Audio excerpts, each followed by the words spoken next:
isaanu haa ba'u akka fedhayyuu haa ta'u inuma furama garuu taajjabbii ulfa lafee dhalachuu hin dandeenye baattanii seenaa xurii ofirratti hin galmeessina jechuun barbaada. Waraana bilisummaa Oromoo ani dhimma tokkoyyuu mataa kiyyaa dantaa kiyyaa maatii kiyya naa qotii fi naa nagadii fi maatii kiyya naa eegiif miti kan ijaaraa jiru. Ilmaan kun ilmaan kaleessa harka duwwaa qabsoo gaggeessite malee kichuu yeroo dheeraa siyaasa adda bilisummaa Oromoo keessatti gangalattee qaramtee kan baate inni sun Eertiraa keessa waggaa 20 tureetu harka kennate carraatti dhabee dirreettuu dhufne deebi'ee diina tajaajile biyyittii kana keessatti har'a tika ta'ee irra hedduu ilmaan Oromoo dhiiga dhangalaasisaa jiru miseensa waraana bilisummaa Oromoo adda bilisummaa Oromoo Eertiraarraa xiyyaaraan fuudhee galedha. Kanaaf ilmaan as jirtu kunis siyaasaa fi waraanaa fi haala addunyaan itti jiru hedduu hubattee ijoolleen laallee walitti qabee dhiiga dhangalaastee saba ishee bilisa baasuuf diddaa qofaatiif ijoollee roorroon manaa baasetu qabsootti jira. Salphaatti facaasuu ni dandeessu.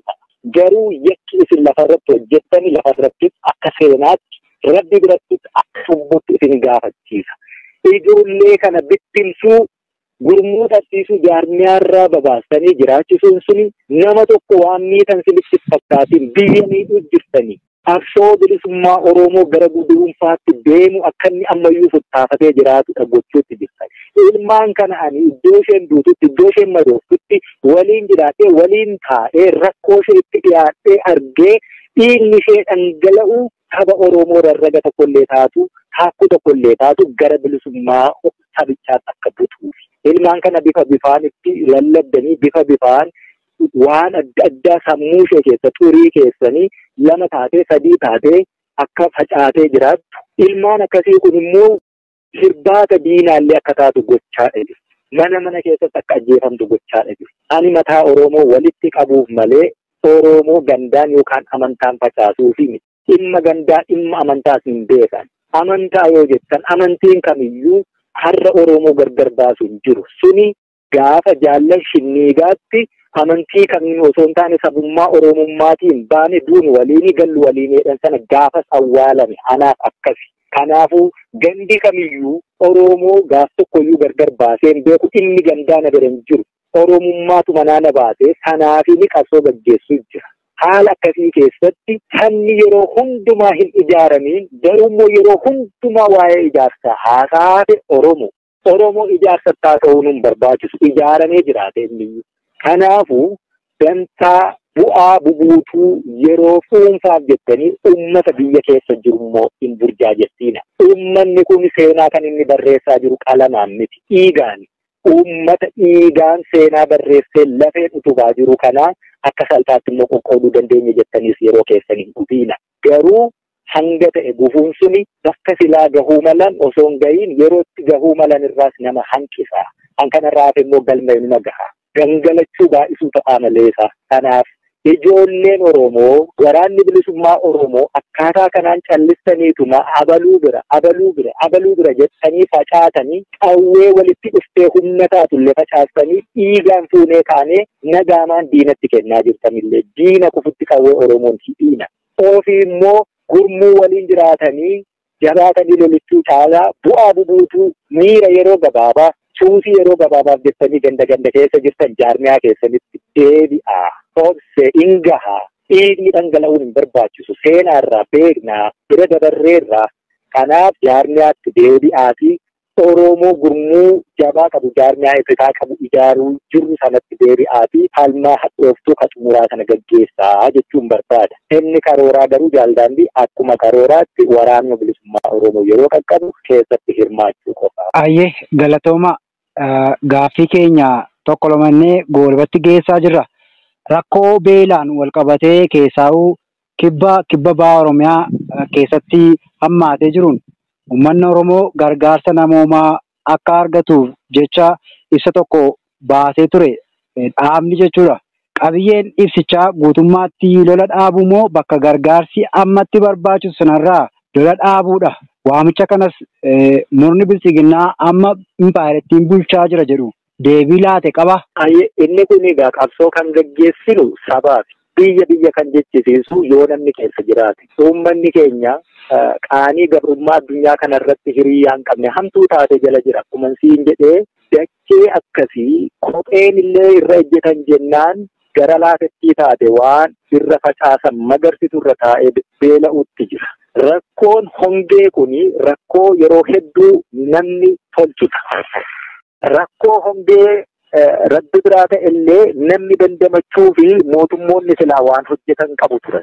Haa beela'uu fi uummata lakkoofsisaa gaafa Afrikaa irratti guddatee rakkoo ta'ee yaaddoo itti ta'e lakkoofsaan hir'isuudha kun. Yakki akkasii Oromoon qawween du'uu qofaa laala. Nuti gabrummaan ittiin du'aa jirru qawwee qofaa miti. Seenaan du'aa jirra, aadaan du'aa jirra, qoonqoon illee du'uu jirra jechuun ammoo.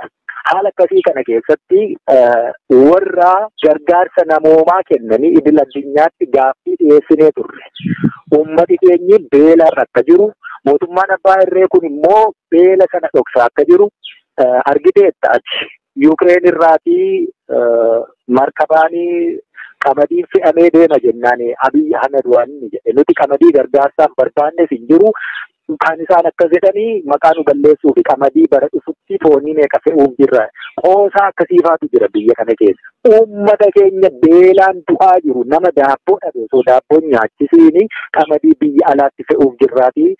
Sani maqaa nu tureessuu fi nu xiqqeessuuf nuun jedhani nama jedhu namni kun sammuunsaa nagaadhaan ittiin fakkaatu yeroo hedduu kanatu jira biyya kana keessa. Haala akkasii keessatti nutu jiraa fi uummata kanaaf gargaarsa gaafanne gargaarsa sanaaf immoo lolatu jira akkaataa kamiinii jennaan gama mootummaan gaafanna gama keessaniin akkam gama keenyaan rakkoon hin jiru naannoo uummanni keenya beela'e kamittuu nuti dhukaasa dhaabuu namoomaa kan yeroo goone uummati keenya gargaaruu dandeessuu ta'e gargaaraa jennee gaaffiin kun akkasitti jira. Gaaffii kanaati mootummaarraa deebii barbaannee miti.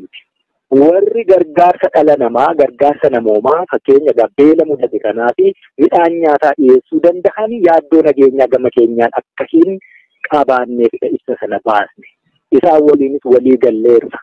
Yoo danda'amee wanni kun gama mootummaa abbaa irreetiin immoo isaanii hayyamuun jiraate gara keenyatti socho'anii balaan kamiyyuu gama keenyaan isaanirra ga'uu hin jiru gaaraantii dhalaachuuf kana goonee jiru. Malee mootummaa abbaa irree Itoophiyaa waliin dhukaasa dhaabnee keenyaa jechuuniti. Dhukaasaan jirraa ittuma fufee jira.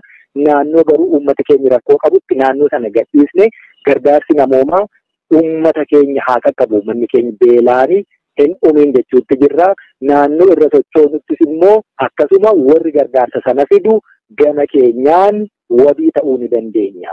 Rakkoon kamiyyuu isaan irra ga'uu hin jiru jechuudha barbaade. Inni kun yoo milkaa'aa ta'e uummata keenya gargaarsa sana argachuu yoo danda'a ta'e ni goona. Hin danda'u yoo ta'e immoo hin dandeenye hankanaachi immoo lolli addatti mootummaa abbaa irree kana waliin dhaabbateeru hin jiru. Akkasittiin akka hubatamuun hin barbaada isa kana. Tole gama caasaa diinagdeen wal qabatee maallaqii tumsa waraana bilisummaa Oromoof biyya hambaa kana keessaa walitti qabamuu gaaddisa tokko jalatti walitti dhufuu dadhabuun qisaasa'ummaa waan akkanaa ni mul'ata. Kanaan wal qabatee komeen tokko ni ka'a. Haala gargaarsii sabboontonni ilmaan Oromoo biyya hambaarraa tinnisa qabsoo bilisummaa Oromoof taasisan kana toora tokkotti dhufee qabsicha akka saffisiisuuf rakkoolee mul'atan kana dhaabuudhaaf maaltu ta'uu qaba jettu waan kana irratti yoo dubbatan. Ayyee isa kana yeroo hedduullee dubbataman ture daandii ammas irra deebi'ee qulqulleessee darbuu fi dhimmuma Oromoo biyya hambaa jiru yeroo jettu kana qabsoo bilisummaa Oromoo keessatti gumaacha gochuuf keessatti hirmaachuuf mirgas qaba dirqamas qaba. Garuu qabsoon isarratti rarraatee hin jirtu kana jala muuree beekuu qaba. Yoomiyyuu taanaan kun ejjennaa kiyya hin jijjiiran. Har'a ilaali achi. Waraanni bilisummaa Oromoo rasaasni isaa, nyaanni isaa, uffanni isaa, fayyaan isaa, waa hundi isaa maallaqaan socho'a. Diyaaspooraan kuni doolaara meeqa buusaa jennee ilaali. Gaaffii gaafanne ture.